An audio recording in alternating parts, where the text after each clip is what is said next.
Welcome back, everyone, to the Authentic as Fuck podcast. My name is Sun. I'm a marketer and I teach storytelling. And in this podcast, we go, we hear entrepreneur stories and we kind of talk through them and I give them feedback on how to improve the story. So, without any further ado, I'm going to bring on the first guest. Her name is Rebecca. Hi. Hi, Rebecca. How are you? I'm really grateful to be here. I'm really happy to be here. Awesome. Thank you for being here. So let's start with kind of an introduction, where you're from, what you do, and then we'll move on to the story. Okay, great. So my name is Rebecca B. Bromberg. I live in Atlanta, Georgia, and I am a healing coach and business coach. So I integrate both of those things together. And I was inspired just to reach out to you because I realized I have so much to share about my story that I don't always know where to start. So I'll stop there unless you Got want it. to say more. Okay. Can you go ahead and tell us the story? Let's hear it first. So the way that I kind of share it, I mean, it's not a recitation you're looking for. It's just more of a sharing it, right? Is that true? Yeah. So just like share it as it comes out of you, right? Because that's kind of what you did when you wrote, when you submit it. Yeah. So maybe like either read it or just kind of share it, Mhm. and then we'll go back and we'll try to trim it down or see what's there. You know? Yeah. Okay. So what I'm understanding that I want to tell about my story is just kind of how my superpowers were born, right? Okay. Yeah. Of the skills that I have. And so I went through a really painful moment about 8 years ago of a divorce, and nobody would think that that would be a great thing to happen to them, but the gifts that it brought me have continued to come with respect to the way it cracked open my awareness of my own body. I realized at the age of 35 that like I was like living from the neck up, and I didn't realize how much that was the case until this happened. And I just felt everything very deeply. There were a lot of big feelings, of course, that you would feel with a divorce. There's grief. He had an affair, so there's betrayal. There was just a lot of different kinds of pain that I felt in my physical body that were emotional. And it made me access healing resources. I studied Chinese medicine. I studied Hakomi, which is a somatic therapy. It's a somatic healing modality. I studied alongside therapists, and I'm not a therapist myself, but basically this process that I went through, I learned and saw early on that the tools that I was gathering weren't just for me. The more that I followed my curiosity, the more that I asked the questions like, oh, like, why and how this thing that's happening in my body? Like, why do I feel grief here? And do I feel fear at my throat? Right? Like, why are they in different places? Why is it that I can take a yoga class and feel incredibly different and better from start to finish after a big wave of big emotion that, again, you naturally feel in a difficult moment in your life? So I kind of ended up writing like a crisis manual for people who are going through a healing crisis. And it's just been a curriculum that I've been building for a long time. Got it. Yeah. So, Okay. yeah. Right there, that version of the story you just told is already like 100 times better Okay. than the one you wrote. Okay. But I'm willing to bet that the reason why you got to there is because you wrote that out. Sure. Yeah. Do you understand what I mean? Yeah, absolutely. So because your story has like a clear transformation, clear reason why you're doing this, right? Like you went from here to here, and the exact moment the moment when you realize that you're not living in your body but in your head, and how you wanna.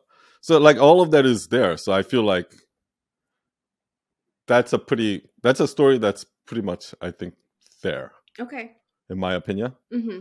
And I think you should tell it just like that. Now, if you wanna step it up a little bit, this is what I would ask. So the question what that shows is that sometimes just by limiting, like let's say let's say, first tell me everything, right? And maybe that'll take 10 minutes. And then I say, now do it in 1 minute, right? And then I can say, now do it in 15 seconds, right? Just by forcing yourself to limit, it'll be, because as you force yourself to limit, it's actually harder and harder and harder. It doesn't get easier, but harder, right? Because you really need to be specific on exactly what am I doing, right? So it actually forces you to think about those things, right? I actually thought of my post that I did yesterday. I was like, oh my gosh, I told like a little miniature version of this story in 2 slides yesterday. Because I said I quit my full-time job.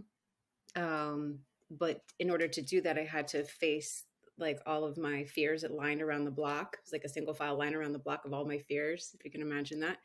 And my belief rewiring technique, like my ability to unblock unconscious beliefs, was born out of necessity. So it was like an example of like a healing tool I developed. And I think I said it in like 20 words at the most. Yeah. And you quit your job. This was after you went through the divorce? Yeah. Or it was before? Yeah, it was part of the phase of gathering all the healing tools. It was one of the things. So one led to that. The job felt like the marriage. Yeah. The job felt like the marriage. So maybe you would maybe if you were still married, you would still be at that job. Something like that. Yeah. And miserable and but anyway. Yeah. So just by kind of forcing yourself to limit, I think you can really get to the essence of the story. Mm. And if you want to really up-level this story, I would ask 3 questions. Okay. One is, who is this for? Who is the story for, right? Number 2 is, what is the lesson you're teaching in that story? Mm. And number 3 is, what is the belief that your audience, from number 1, who is it for, right? That who, what is the myth that they believe in? What's the belief that they're stuck on that you need to break? Okay. Do you understand what I mean? Because that's the purpose of a story. The purpose of the story is for you to break this belief that this person has. Okay? I have 2 that I kind of feel like I could go to. And I'm curious, can I share both of those beliefs? And you can there's no reason why you should only have one story. I think that's a lot of times if we say that we only have to have one hero's journey story, that's going to force us to like make it convoluted. But if we let that go and we say, okay, I can have 20 stories. I'm not just one story. You know what I mean? It's 20 different stories to find who I am, right? And each one of those 20 stories all teaches a different lesson. Yeah. Right? And all those lessons are all important part of who I am. Then you're not going to force yourself to like tell a convoluted story, which nobody gets. Mm-hmm. And secondly, now you have 20 stories, so you have 20 times the content. Right.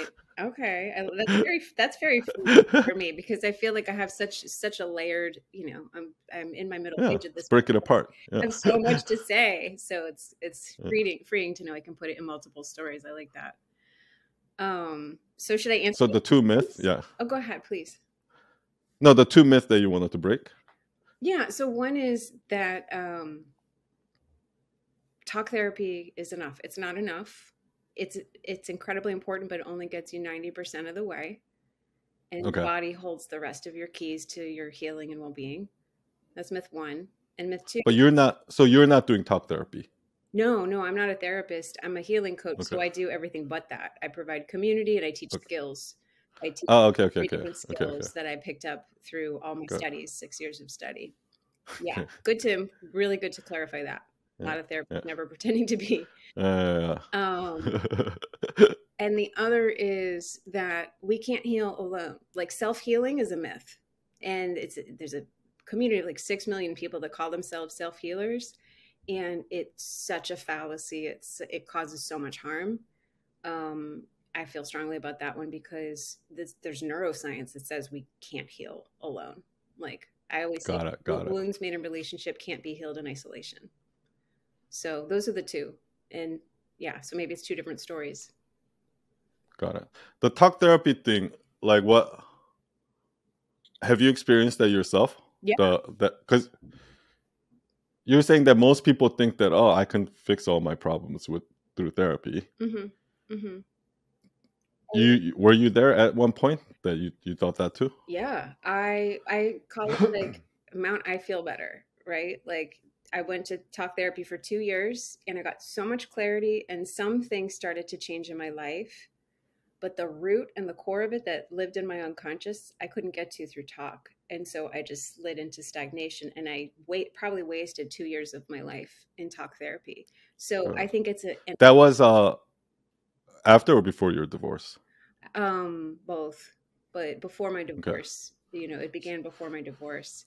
And then after your divorce, you try to fix it I with tried it with talk more talk therapy. therapy, and then I was pointed to Hakomi, my the body somatic mindfulness based Mm. therapy, and I had 3 different people say, you might like this. You may want to get trained in it. And when 3 different people who Mm. don't know that they told me tell me, I took that as a sign that I should get into it. And that's somatic healing, body based healing. And I don't Got do it. that healing work. I just teach people. I transfer those skills so people can do it themselves. Since I'm not a therapist, it's education is where I live. Yeah. Yeah. No. So, see, most of the times, like nobody needs to really craft any stories, right? If you're like really just being completely transparent and honest, Yeah. I think the stories just fit perfectly already like that. Mhm. So, yeah, I mean, I mean, I can clearly see, right? Like, like, if a piece of your content or story can be like, hey, are you, like, you just went through whatever that they went through, whatever traumatic event that they went through, right? Like, are you trying to fix that through talk therapy, right? Mhm. Mhm. Like, that's what I was doing after my divorce Mm. until this happened, and like, like and then you can go into your message. You can say like, tell that story, right? Until I started doing this, whatever it is, like, like healing, whatever the method that we were using, whether it's yoga or whatever it is, right? Mhm. Mhm. And then you can go into that's because like most of my life I was living in my head, Right. but certain things has to be fixed in the body or whatever. So I think if it just seems like naturally it'll happen, right? And then let's do the other one. So most people most people think that, maybe not maybe most people, but a lot of people think that they can self heal. They can just watch some YouTube videos, do some whatever, and heal. Mhm. And the truth is, you need others. Yes. And so like, now tell me a story. Were you there? Yes. Did you try to heal, self heal? Yeah. Yeah. Yeah. I was really self reliant and I got myself pretty Hmm. far. Right. But I got to this point where I just was isolated and, socially, I just didn't have the richness of connection because part of my wounding was that connection wasn't safe. And Hmm. I got this download from a healing coach on this neuroscience of emotional regulation. It's called the polyvagal theory, and I won't get technical. But when I got that framework, I understood the importance of co regulation. And I actually created a little group of people who we just checked in on Voxer and just said, how are you feeling? Right? Hmm. Because there's a Hmm. whole group of women who, it was like 6 of us, who had never learned to feel safe being vulnerable and asking for support. Just like, I could use a little bit of love today, I could use a virtual hug. Like, that kind of stuff was so small but so fundamental for people who had all been coping with their painful feelings alone. And what it felt like, the experience of it was like a web, like it was like there was a net underneath all of us that had never been there before. And it was life changing. And so I created a free Facebook group called Co-Regulation Hmm. Nation. Like, I love the name because it rhymes and so cute. And I Hmm. have like, a few hundred people in there.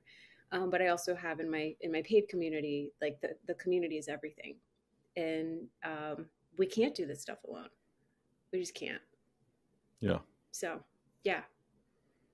Now let me ask you this. So most of your audience have those two issues, like most of my audience they don't know. I mean, before they come to you. Yeah, Like, they don't obviously. know that this is their issue, right? Most Mhm. of my audience, But they have that issue. they're procrastinating, they have imposter syndrome, they're holding Mhm. themselves back some way, they're not speaking up and being amazing coaches, teachers, Mhm. leaders that they ought to be because they're afraid to. So it's more like they're holding themselves back in some way from taking action. They're frozen in some way. And so it's like they don't know that this is the. But how does that relate to like living in their mind versus their body? So overthinking, living in your Okay. head is very much a Yeah. one way it manifests. I mean, I would just keep it simplified like that. You know what I mean? Yeah. Like whatever story you tell, just literally imagine that you're telling it to like a 13-year-old. Because that's, you know, most people's reading level on social media and on the web is of equivalent to a 13-year-old. Mm-hmm. 8th grade. So you have to write that simple, right? And what you just said, like, I think is really hits, right? Okay. That they're like the core of it is that, right? People are living their head; they need to live in their body, and now you need to tie like all of those things that you're doing is because you need to get out of here, and we need to like. You think you can do it through self-healing. You think you can do it through talk therapy, whatever it is. Get out of there. What you need to do you need to do it in your body, and you need to do it with other people. That's what you're saying, right? Yes. Yeah. And then say, you know, like, trust me, I was there too. Mm-hmm. Before my divorce, I constantly lived in my head because I'm a scientist, you know, blah, blah, blah. Yeah. You know, even though I would actually leave the dancing part out of it because I think it muddies the water. Like it muddies the story, right? Like you want to be crystal clear on what the point of the story is. So I call this like the gun in a, like if you show a gun in a movie scene and you never, until the end of the movie, that gun is never used. Like something feels missing. You're like, well, what was that gun for? What was that? What was the meaning of that? You know what I mean? Yeah. Like if you show a gun, you have to use it somehow, right? And that's how it feels like, that dancer part of the story. Okay. Do you understand what I mean? I do, especially because it's like I got into my body as a result. I mean, if I want to connect it, I can connect it. Sure. But it actually muddies the water because it takes away from the story. It's like the accessory I need to take off before I go out. Yeah. Right. Because it adds this additional lesson in that, oh yeah, and it's because that part of you is still somewhere in the childhood of you. But that lesson actually gets in the way of this other more important lesson. Do you understand what I mean? Yeah, and so is the lesson the myth that we're busting, or is it another lesson? No.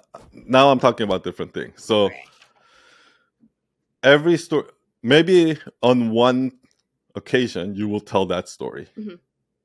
But then if that's the case, only tell that part of the story.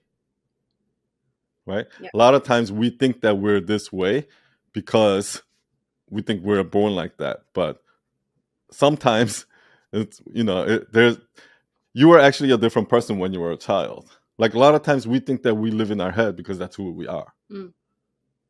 But the truth is, like that dancer in me was always there. I just suppressed it because, you know, whatever, like because of school or whatever it is, right? Like, but that's a different lesson. Do you understand what I'm talking about? I do. Yeah. So by combining this two lessons, all you're doing is just confusing the audience, and it doesn't feel as strong. The lesson doesn't feel as powerful because you just muddy the water. You know what I mean? Yeah, I do. So what I want you to do is tell those stories and pick and choose, like separate into 20 different stories and pick and choose. Okay, I'm teaching this class within this audience. These are the story I need to use. Now I'm talking to my clients who needs to hear this. Now I'm talking to my employees who needs to hear this. Now I'm talking to, you know, depending on, now I'm at a TED Talk, and depending on who you're talking to, and depending on what the topic, what you're talking about is, and what the lesson that you're teaching, have stories ready, right? Like it's multiple stories, right? Right. And that's kind of like what Tony Robbins does. He has like 5 or 6 stories that he tells over and over and over, depending on the situation. Yeah. Now, the other part I was talking about was like your main hero's journey story. What's the thing that's going to go on your bio? What's the thing if you send a one sheet like on your website? What's the story that's going to go on there? Right. That's what I'm talking about now. So now I want to go back. So that's why I said for that core story, the one that you're going to do on your TED Talk, the one that's going to go on your website. I really want you to, I think you really hooked me when you said, getting out of your, like the overthinking thing, right? Like living in how head. When I say how does that relate to what they do, it's like it's because they're living in their head and not in their, but they're just overthinking rather than just feeling it and whatever, feeling the failure or feeling the whatever it is, right? They're just right, and that's the core of what you're teaching. And then the story is, like I was always overthinking in my head because I'm a scientist, and that actually caused me to stay in this marriage for 6 years, not knowing that there was something wrong with it until it broke. Wow. Okay. Right? Yeah. And then without that happening, you would still be living in your head. Yeah. But then once so first the breakdown, right? That you feeling choked up, you feeling the betrayal. Like I want you to draw that scene for when you came back home and you asked him for this thing and to leave the heat on. And he not only not leave the heat on, but he left all the windows open and trashed the place, right? Like the kind of betrayal of like who, not only the betrayal, but like who, kind of like maybe feeling like a little bit dumbfounded, like what, who is this person? Yes, very like much so. maybe yeah. So like it's interesting that like, and I forgot that I had included that in this story, but like that was a low point. It took me a while to figure out was worse than the actual affair. Was like the way that he treated me when he left was like leaving the windows open on a cold night and taking my warmest comforter, and just it was so strange and out of body and betraying. And it took me years to figure out. Yeah, your brain couldn't process it. Like, what? It literally took me years to figure out that was the part. Yeah. I mean, what was happening is that because you were living in your brain couldn't process it. Yeah. But your body did. Yeah. Yes. And that's why your body felt it. And that's why I do even work, because I am client number one. Like I'm not. And that's why that story is perfect. That's why I think you should start there. Okay. And say, and that was the moment where you had to learn. That was the beginning of the moment where you had to start learning that I need to get out of my bed.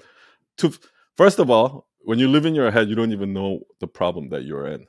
Yep. And that I needed to get out of my head to fix my problems. I really like and that. I when needed, you're living in your head, you don't even know the problem that you're in. Yeah. Okay. Yeah. The truth lives in your body for sure. So yeah, don't stray away from that. Because that is at the core. Because that, with the vivid image that your audience sees when you talk about the story of you coming back and you seeing all the windows open with like beer bottles everywhere, just the whole place trashed, and you're like curled up in your dog's bed and sleeping, right? I didn't sleep. I'd collapsed. Yeah. Just showing your this part of the story, but yeah. So it was just this moment of I came home to a trashed place and I just laid my dog's bed down and just collapsed on it. And I asked my sister, I was like, "Is this as bad as it gets?" And she's like, "Yeah, this is as bad as it gets because of everything you're describing." That I want you to describe what was going through your head. Also, like is like. Everything you said, right? It's like it's kind of like sadness, but also maybe a little bit of despair, betrayal, hate, anger, like all the emotions that you're feeling in your body. Like you were talking about getting choked up, and all those emotions that you're feeling, and how your head can't really process it yet, right? Yeah, it took me years to really understand that part. So draw that picture for them. Vividly draw that picture for them. Because I guarantee you, if you do that, that's the real story. And because then if you say I had to get out of my head and body and all of that, you talk about the rest of the stuff, right? And that could be short. What ends up happening is, what you're doing is, first you're trying to relate to the audience, right? So there are audience out there who might either have just went through a trauma where they're kind of confused, they don't know what this is, or maybe they're right before the bubble pops, where they can sense something is wrong, but it hasn't, the traumatic event hasn't happened yet, right? The bubble pops, yep. Yeah. And when you tell that story in detail, what's going to happen is those people who are the people you need to reach are going to resonate. Yeah. And then they're going to hear the rest of the stuff. And that's the point of telling that story. I have a question. So that was a great part of the story. Yeah, no, it was a good friend of mine who's very gifted at this stuff, like pulled that part out of me. I didn't want to tell it. Like, I just remember, like, oh yeah, I had so much to telling this story, and I was like, now I understand why, because it was the way you told it is so courageous. Because when I was reading it, I was like, because I was actually reading it, thinking like, oh, this person is actually very self-aware and vulnerable. It's brave. So I think it's brave to tell this, like, share this much, for sure. Thank you. But that's how you know it's good. The fact that it was hard for you to do, that's how you know it's good. Yeah. Can I ask you a question? Sure. Okay, so most of my clients are like, they're more in the vein of struggling with procrastination, delaying their dreams. So would it be important in this to connect, like, I healed my body and I was able to take the brave step and jump off that cliff and start my own business. Once I did that healing, like, is that part of the hero's journey? If this is a story for my clients, just because not all of them. This is what I feel like. A lot of those people that are stuck there, I feel like they also have one of their own stories, like you. Yeah. Okay. Right? Where they're just like in their head, whatever. And I would suspect that they have something like that that's about to pop, whether I've been ignoring this thing, and now my girlfriend's going to break up with me. Or I've been ignoring this, now I'm going to get kicked out of my house. I've been ignoring this, now I'm going to go out of business. Now you know what I mean? Yeah. So they do have that one thing that's about to pop. They just don't know what it is. And but they can feel it. They can sense it. They can sense the dragon growing. To a point where when you tell that story, so you got to tell part of that story. Yeah. Before the divorce, before the infidelity and all of that happened. Yeah. Leading up to that moment, how you can sense something was wrong. Right. And how I ignored it. Yeah. Okay. That's and really how you try to overthink it and ignore your body. Okay. Thank you. That's really helpful. That, and also I'll say this: your story really is not for your audience, your existing students, but the ones the audience needs to hear this story to become your student. Do you understand what I mean? Yeah, no, that's powerful. Yep. Because once this is my hero's because you need to use that story to boom, make them say I never thought of it that way, or flip that switch somehow and break that myth, break that belief. And then once they sign up, then you go into all the detail that you put in the story at the end, right? Mm-hmm. Those details should come later, because then now they're in the right mental state to sit and listen. So it's not really. But on social media. Yeah, go ahead, please. Sorry. On a TED Talk stage, social media, on videos, on YouTube, on podcasts, they're not at that mental state yet. They're still at the mental state where you need to break the cycle. And that you use the story to do that, right? Okay. And then once they're like, oh, this is what's happening to me. I need to get more into my body. Once they say that, they're like, okay, now how do I do it? Okay, Rebecca. Do you understand what I mean? I do. I'm so glad this is recorded though, because speaking of body, I feel like I'm gonna need to like listen to this a bunch. This Yeah. So sorry, I'm going so fast, but no, it's gold. I'm that scribbling. It's yeah, great. it's one of my things. Like I need to pause and let people let that sink in, right? Like process it, but then I just mull right over it. But yeah, definitely go back. And what I would recommend is on Friday, which is when this actually airs, Mm, when it's live, I go on chat. So come on there, because usually when I rewatch it, I recognize like additional tips and or things that I didn't add before okay. that I have. Yeah. Oh, beautiful. Awesome. Thank you. Thank you so much, Rebecca. Thank you for being courageous and sharing your story, and thank you for I can't thank you being enough. vulnerable. Yeah, I mean, it's like thank you for bringing your whole self to it and just being so perceptive. And I'm really grateful. Thank you so much. Cheers. Cheers. Bye. Okay. Next we have Mai. Welcome back. By the way, yeah, if anybody wants to come back on the podcast over and over and over, come back anytime you want. As long as you have new story to bring, just come back. Okay. So do you wanna let's do re-intro for people who don't know you, and then where you're from, what you do, and then we'll go into the story. Yes, for sure. Awesome. Okay, you can see me, right? I don't see myself in the screen, so. Oh yeah, I see you perfectly. Yeah. Okay, awesome. Oh, yes, thank you. I'm excited to come back, and now that you invite us to come back again and again, we'll make sure to have new stories. But first off, that was wonderful. I love listening to you and Rebecca sharing. I learned quite a bit as well, too. A bit about myself. I call myself a serial entrepreneur. So I currently run a short-term rental business with my husband. And so I've been doing that for the last couple of years. Prior to that, I run other businesses. I am also a certified life and business coach as well, too. Yeah. And I joined Night Owl Nation to learn how storytelling can support me in, building my brand, but also learning about myself and just growing my business and growing myself as well, too. So, yeah. Awesome. So you have a story that you want to share.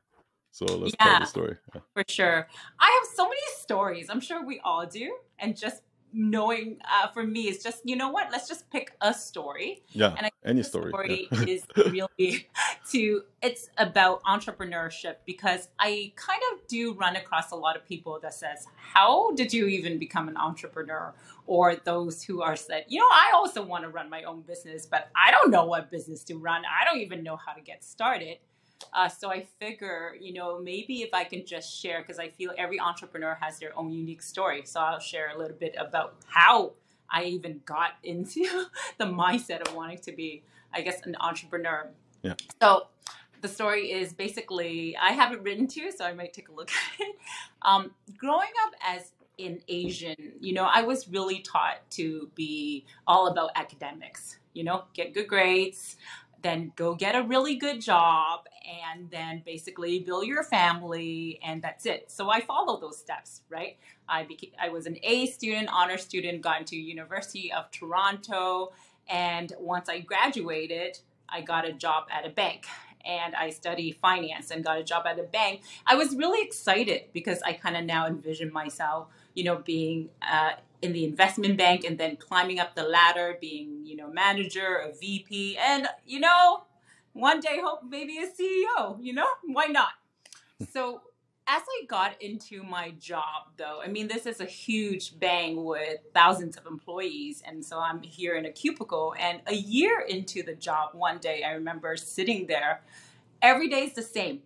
I'm always staring at this Excel, and outside of my window, I can actually see everything happening. So often I kind of start daydreaming. And then once you're doing this thing that is so repetitive, you kind of in your mind wish you are able to do something different. And then so I start asking myself questions. I said, like, how long do I see myself being here? Is this the type of work that I want to do? I see my manager. So I did talk to my manager a lot. And I asked her, like, how long have you been in this job and what's your goal? And so she said, I've been here for 5 to 7 years. My goal is to move up to the next level, which is a VP. But that will take time, because if you think about it, there's about like 50 of us managers and there's like a few VPs. So until that VP move up, I mean, I can't really go there, right? And so I thought about it. I said, and she worked longer hours than I do. Like, she would leave, my manager would leave after me, and she is single at that time. She said she doesn't have a time for relationship or kids. Neither does my VP. And mind you, I was still young. You know, I was only like 26 years old. So I didn't know anything else. All I knew is this is the person I'm aspiring to take on the position of. And so is this going to be my life? And it got me scared. I was like, you know what? I don't know. And what if I wait 5 to 10 years and I'm in her positions and now I'm comfortable? What if by then I said, you know, maybe I want to do something else? But her actual words to me, I remember one day I said, have you ever thought you wanted to run your own business or do something? She said, actually, I did. I wanted to make these cute things, but I've been here 7 years. I'm too comfortable. I got a good job. I don't know. I can't take that. So when she said, I've been here too long, I said, oh my gosh, if there's something in my heart that I want to do, I need to try it now. Because what's the worst case? If in 5 years I don't make it, I can go back. I still have, you know, my job. And I guess at that moment, that moment, I remember I was just staring and I was just like, you know what? I don't know if this is it. I have no idea what I want to do next. I do know there's a part of me that wants to be an entrepreneur. I don't have the money to start the business. I don't know what I want to do. I just know this is not it. And I don't know if I can last here another couple weeks, another couple months, because I'll be really not kind of like putting my best foot forward. And when I work at something, I want to be able to do my best, like stay in there the longer hours. I have no problem working hard. I just don't understand what's the purpose of that working hard when it's just basically for this bigger company. And so I guess I came to her office. I said, you know what? I don't think this is it. I'm gonna quit. And she's like, do you have something else lined up? And I said, wait, the same day? Yeah, basically the day that I thought about it. I said, can I talk to you? I'm gonna give you 2 weeks notice, but I think this is it. What was her reaction?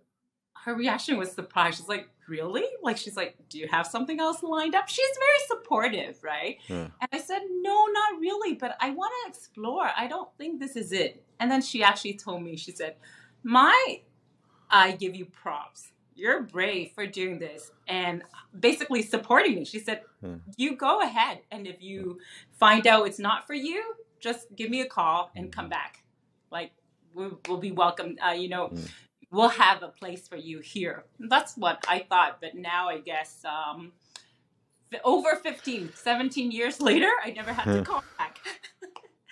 So that's kind of like what happened. Mind you, I wanted to add on. When I came back home, I was scared too. Because I was living with my mom. My mom is a single mom working with me. We bought a house a couple of years ago and we are in it together. And I was like, what do I tell my mom? Like, do I just say, I just quit the job that I'm making money to help with the mortgage? I don't have any backup plan. I was scared. Like, she might be disappointed. Yeah. I say, what's wrong with you? Like, are you just lazy? Like, you don't want to wake up and go to work? Like, what is the issue? So I hesitate to tell her, but 1 to 2 days of seeing me just home, like, first I said, I'm just not feeling well, I'm sick. And then finally I said, Mom, I think I quit my job. I'm not going back to the bank anymore, but I'm going to find something. And surprisingly, she kind of comforted me. She said, you know what, you're big now. Like, I think you know what you want, but whatever it is that you do, be willing to work hard, but be happy. I just want you to be happy. And so I said, okay. And then that was basically the next step of me starting to, I think a few weeks later, I start panicking. I said, okay, now I need to make an income. But here's an opportunity because now I don't have to do that job. I know what that job looks like. But if I want to run my own business, maybe I work in a boutique company. Maybe I think about, as an entrepreneur, what skills do I need? Like, every entrepreneur needs to be able to learn how to sell themselves, sell their business, sell their products. So the first thing came to mind is, you know what? I never learned anything about sales. I never had like a sales job or anything. And I never done anything 100% commission. And as an entrepreneur, you're basically, if you get the job done, you make money. But if you don't, you're not making money. Maybe I should go for something like that. And so I found this ad in the newspaper that they were hiring for a marketing sales position, 100% commission. And I have no idea what that entailed. So I showed up for the interview, and it was a door-to-door job. And it was a cold winter day too. But there was opportunity for me to learn about sales, to grow. And I was after like the opportunity to open my own sales office, being an entrepreneur. So I said, here's an opportunity for me to be an entrepreneur, right? That's like, so for me, I didn't have the money to invest in a business I want, but I said, let me try this out. So that's kind of how I got into it. And how long you were there? In that job, in the new one, I was there for 3 years. Yeah. And did you like that? Did you like working there? I would have to say I did. I do not like the door-to-door part, right? But it taught me so much that looking back, I would have to say I did like the aspect. You lasted there longer than the bank. I know. Well, because I only did door-to-door mainly for about 1.5 years. And then I did so well for the big clients that I was training other people. So I was starting to train people that were coming into how to do direct sales and how to... And you enjoy that? So I really enjoyed that. I was taught on, like, I got to fly to Bahamas, do retreat, because I was one of the top sales trainers. And then I became an assistant manager, which is basically your one more level, you go and open. So how did you feel about that? I like that. So that's the aspect that... Knowing that, like, if you were at the bank, you would probably still be in the same position.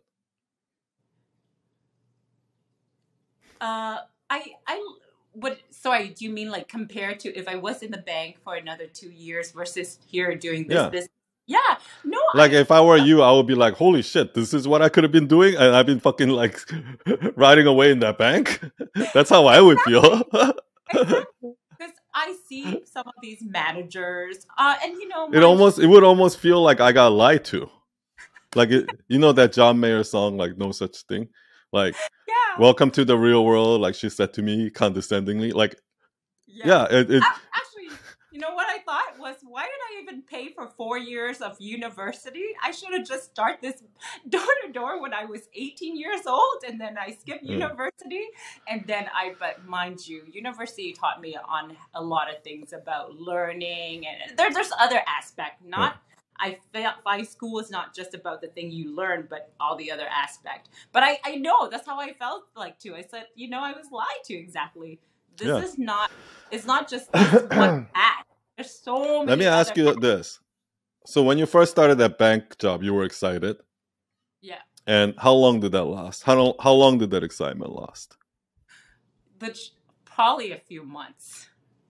Okay. So what were you excited about? Every day you dressed for work, carry your briefcase, take the subway to work, and you know, get your Starbucks, and you know, feeling all important in the high rise.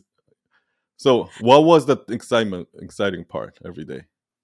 You know, I think the excitement part initially for me is just, you know, that Untitled, it looks good, you know. I'm an investment analyst and I have this big bank name behind me. And I can go out and have drinks and tell my friends, oh, what are you doing? What are you doing? And so, like, Untitled, it looks good. And then for me, I'm like, you know, maybe when I'm in there, I build these relationships. One day I be the VP. And so for me, I think it was just, for me personally, that excitement of what's possible and that ladder that I can climb up. That's the only thing that really kept me. Otherwise, I'm not excited at all the day I'm staring at Excel every day, printing out paper and literally doing the same thing over and over again, scanning, sending paper. It's just like, it's very, you know, boring. Yeah, I mean, that's like a perfect example of how like people say focus on the process, not the goal, right? Like you were 100% only focused on the goal and not on the process at all, right? No. Because you couldn't care less what you were doing day to day at work. The only thing you care about is climbing up that ladder to become VP. Yeah. Yeah. So that means you're going to be miserable until the day you become the VP. You're going to be happy for 1 hour, and then you're going to be miserable until you become CEO. Yeah. Yeah. Yeah. And then you're going to be miserable again after that. But anyway, so that story that you just told, right? That's an example of, I think, you tell a story in a small group and then through questions, and because like when you're telling it, like for me, as I'm hearing the story, like there's so many parts I want to dig in and ask, because I just feel like there's so many different lessons in there. So now I'm gonna ask you the same thing. Sure. So the 3 questions, right? Who's the story for? What lesson does it teach? Mm. And what is the myth or the belief that you're trying to break? Those are good questions. So, just thinking back of my story, I feel my story would be for other people who, especially the younger generations, or people who may want to be an entrepreneur, or have this feeling that they want to run their own business, right? But they're not sure how or what to do, or they feel like there has to be a perfect moment, or things have to all lined up before they can become an entrepreneur.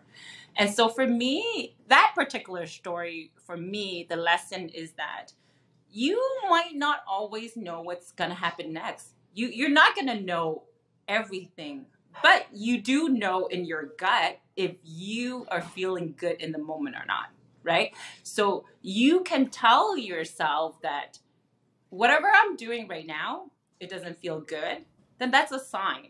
But if you can endure it, I mean, looking back, I mean, I learned and I said, maybe if I learn to endure it, I can do a side hustle while I keep my job. I didn't have to just quit, But there are times when you do have to just quit, because it's your answer is too long, Mai. Can you give it to me in one sentence, please?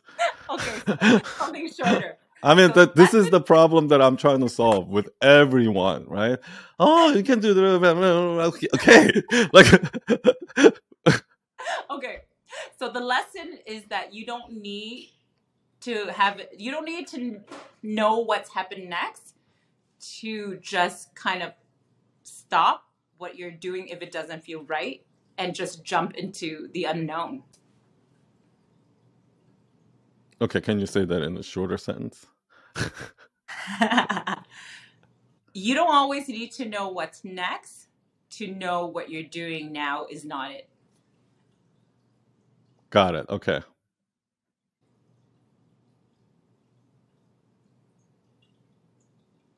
Okay. No, I'm glad you did that, because now the story is crystal clear to me now, and I know exactly what all the parts we need to remove. Gotcha. Okay. Do you understand what I mean? Yeah. I'm glad you did that, because honestly, that is the core of the story that you're trying to tell, right? It's not about in the Asian family we're taught to be like, none of that shit is necessary. You know what I mean? Like none of the yeah. this doesn't feel right in my, even that's unnecessary. The only thing that's necessary in this story is just one thing, right? Which is, to me, it's this. There's a difference between doing something, not knowing, like doing something, thinking that this is what you want to do, versus doing something, knowing that this is not what you want to do, but doing it anyway. Do you understand what I mean? Yeah. And that differentiator is really what you're trying to say. And that's exactly the reason why you were able to last 3.5 years in this sales job. You weren't in your business. You weren't an entrepreneur yet. It was still a job. You literally quit a job to go get another job. Yeah. Do you understand what I mean? But the only difference was that now you knew that that's not what you wanted to do. Yeah. You understand what I mean? That was the difference. So that's the lesson that you're trying to teach. Like, just because, like, if you're in a job, right, and you know for a fact that you don't want to do that, right? Yeah. Doesn't mean you have to quit and get another job. But at least now you know what you need to do now. Rather than just, do you understand? There's a difference between you just sticking it out in that, because this is the difference, right? Okay. Now it's all coming to me. You know that the frog story, right? Which, by the way, is a myth. But like, if you put a frog in cold water and you boil the water, and the temperature slowly rises up, at some point the frog doesn't recognize the difference. But at some point it's too hot that they can't even move their muscles, so they'll just die. Whereas if you throw a frog in the boiling water, it'll just pop out and you can't boil it, right? And that is the difference between you and your boss, right? Your boss is the frog that's been there for 7 years, just not even knowing that she's getting boiled. Do you understand what I mean? Yeah. And you're the one who just popped out right away. Like, you recognize it early on somehow, but most people don't. That's why they need something like a COVID to come around and boom, like, shake them up or something like that, right? Or you need like a life event to come around and shake you, right? Yeah. But you recognize it early on, right? Yeah. But that's the lesson, I think. That's the real lesson, right? Like, instead of just being unhappy and saying, "Oh, I'm unhappy, but there's nothing I can do." But because you were in that place, you didn't have money, you couldn't start a business. But there's a difference between that and being unhappy. And I know I'm unhappy there. So you can still be in control. Get another job that's going to get you towards your future, whatever it is, like what you did, right? Yeah. Yeah. So you can work a 9-to-5 job, but it can be different if you're doing it just aimlessly, versus it's something that's going to get towards you. Like, I don't know how to exactly word that, but something like that, right? Yeah. Something like, just because you don't know what you want to do next doesn't mean you have to stick with what you're unhappy with. Something like that. Yeah, and we have to try to know if you're closer. It's like a process of elimination, right? So you want this. Yeah. Now let's try something a little closer. Yeah. Maybe Exactly. Warmer. Yeah. Until you get there. No, I love that story. You know what? I'm glad you told the whole story so that we got there, so we understand the context and we got there. But yeah, see, this is a perfect example of a story that everyone tells the first version of the story.